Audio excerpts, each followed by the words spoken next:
Hey friends, welcome back to the shop. Today I've got a little bit of something cool in store for you. If you've watched any of the past couple videos, you've seen a little bit of it, but not in its full form. And it's not even in its full form yet, but it's still a ways away, but we're working on it. So let me give you a little bit of backstory. So in 1985, these two guys, Jim Beattie, Ed Butcher, they came together. I think there was someone else. I can't remember. I don't have a script, so don't quote me on this shit. They came together and Jim Beattie is an aircraft, or was an aircraft designer. His aircraft still fly today, the BD-5. And I believe Ed Butcher was a mechanical engineer or something like that. So anyway, these guys came together and they made a vehicle classified as an autocycle, to be very fuel efficient, called a Litestar Pulse. And I'm going to put a picture up right here. Very cool vehicle. I've seen one here in Tri-Cities, which is kind of how I found out about it, and I wanted to find out more about it, and I went really down the rabbit hole on this thing, and these things are freaking awesome. So basically what it is, and I'm going to keep putting pictures up right over here. Basically, you can see in the picture here, it looks like a jet fighter, or a jet airplane, and it's based on an airplane. You've got a front steering wheel, you've got a rear power wheel, and you've got two outrigger wheels, or as my mom likes to call them, training wheels. Basically what they did was they took a motorcycle, they cut the front forks off, or not the front fork, the front down tubes off, lengthened everything, built a subframe for the back, and you can see in this picture here the bare naked frame. Doesn't look like a whole lot. And you can see in this early prototype picture here of him riding it without training wheels on it, without the outriggers on it, which looks really cool, but sketch as fuck. Basically what I'm doing is I'm building a scale version of it. I was going to end up building it half version. The original here is 16 feet long. I wanted to build a half version, and it ended up turning into a 3/4 scale. I was originally going to build this as a go-kart type of deal, just to screw around with, and now I'm kind of shifting more over towards drag racing. I would like to make this go fast, and I would like to drag race it. Starting off in the 8th mile, let's see what we can get baseline on the 8th mile with a stock engine. So originally these things came with a 400 Honda motorcycle engine, and then later on they were upgraded to a Honda Goldwing 1100 or 1200 engine. Some of them had reverse installed on them. It's just basically an electric motor that applied friction to the rear tire to move it backwards. But really, there were 347 of these things made between 85 and 90. So I'm trying to be as faithful to the original designs as possible, while adding some of my own design features based on what I know about the original vehicle. There was some issues with some things, and so I've taken steps to try and mitigate those issues from occurring in this version of it. So let's go ahead and have a look at this thing.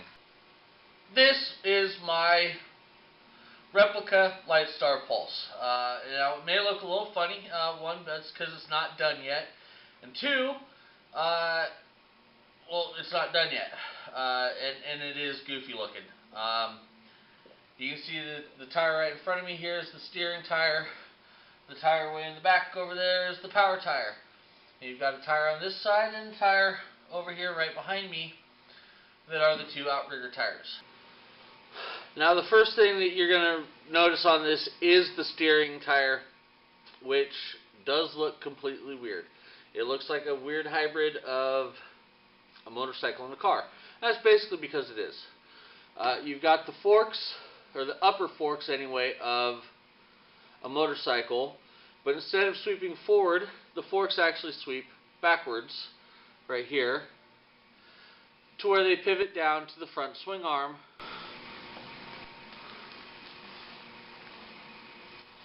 Right here. The axle is just a live axle go-kart axle, a 1-inch live axle go-kart axle from Go Power Sports, cut down with a go-kart long-lasting tire on it from Go Power Sports. They're not sponsoring this in any way, shape, or form, but that's where I'm getting all of my materials for the most part from. That, Summit Racing, and Ace Hardware Store, and Pacific Steel and Recycling here in Tri-Cities. So the front end is a little goofy looking. You've got your forks, or your suspension right here on your forks from your swing arm to your fork. You've got a custom neck tube right here, which I had a guy machine for me. But it goes back into a steering box right here, which is actually a Chevy Vega steering box from Summit Racing with the Pitman arm and my own custom built tie rod right here. Alright, now we're at the back of the vehicle. We've got the same tire that we had in the front, the same bearing setup on the swing arm, the 1-inch live axle go-kart bearings from Go Power Sports. Bigger shocks going up to the frame, going up to a roll bar here. And in the middle of it, we have a big Harbor Freight Predator 420cc engine. The final drive will be a 40 series torque converter, which actually gets here tomorrow morning. I'm really excited about that. Along with that, I'm getting the brake caliper so that I can start fitting the brakes up to this before I order the rotor for them.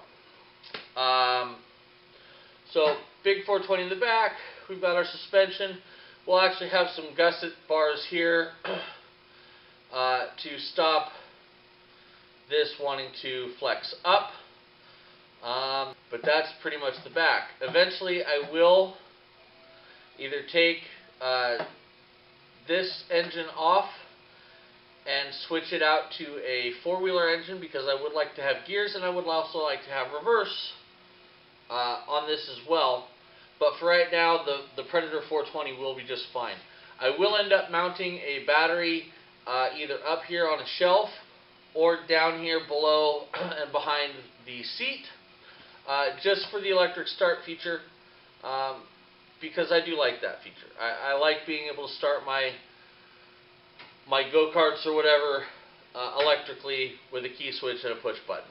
So that's what we're going to do on this guy. We are going to have the electrics on it, and eventually this will be street legal. So we'll do tail lights, turn signals, headlights up front, mirrors, all that stuff, because this originally was classified as an autocycle or a three-wheeled motorcycle. Okay, now this brings us to the most unique feature, or one of the most unique features of this very unique vehicle, and that's actually the outriggers. So basically, once this was taken from a chopped up modified motorcycle and turned into a car. So the outriggers are there to keep us upright. The way the way these are attached is on either side at 2 points, front and rear. There are actually shackles for the spindles from Go Power Sports. The bushings themselves are energy suspension frame shackle bushings for like leaf springs with some 1.5 inch tubing. The bushings had to be cut down by 1/2 inch to fit within the shackle, and then the main outrigger support here going down to support the tire. A secondary support coming back to stop loading this way when the outrigger contacts, because there is only one outrigger tire touching the ground at any one time. Right now there are two. I have them lowered all the way down so that both are making full contact with the ground. But in normal operations, only one tire should be contacting the ground at any given time.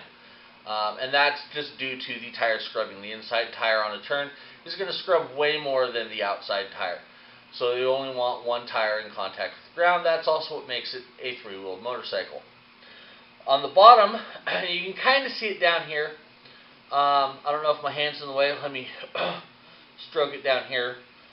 You have basically, it's a big tie rod. You have a hind joint on this side, and way deep underneath here, I'll get some B-roll footage of it right now. This is the anchor point for the tie rods.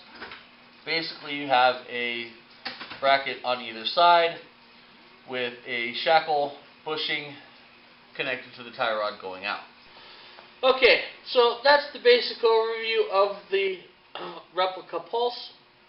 So real quick, I'd just like to go over what I have left to do to make this drivable as a prototype vehicle. I've got the front roll bar, which is going to be just like the back here. It's going to come up here. A crossbar somewhere in this neighborhood as the support for the steering wheel, and the steering shaft will attach to the splined input shaft on the steering box there. So basically we'll be somewhere in this neighborhood. The next thing, like I said earlier, the torque converter and one of the brake calipers will be here tomorrow. That will get fit on, as well as the sprocket for the rear, the rotor for the rear, the chain, and pedals. That's really all I have left to do to make this a drivable, testable unit so that we can proceed further. Realistically, well, it's the beginning of March right now. I actually stayed up last night to watch the SpaceX Crew Dragon dock to the ISS for the first time, which was actually pretty damn cool. So early March, by the end of March, this thing should be, at the very least, a drivable unit where I can take it out and test certain features on it. Check acceleration, check max speed, all that good stuff. Make sure that the steering is okay. Make sure that the outriggers are fine after I go through and finish up all the welding, because most of the stuff is just tacked for now, with the exception of really everything that's attached to this main frame is finished welded, but all the little stuff that needs to be tack welded up. So hopefully by mid-March to the end of March, this should be a drivable machine. Anyway, thank you for watching. Too bad we didn't get to make some sparks today, but I really just wanted to make this video to highlight what I've been doing that I haven't done on film. Anyway, thank you for watching. If you liked it, give me a thumbs up. Give me a subscribe if you choose to. And we'll see you on the next video.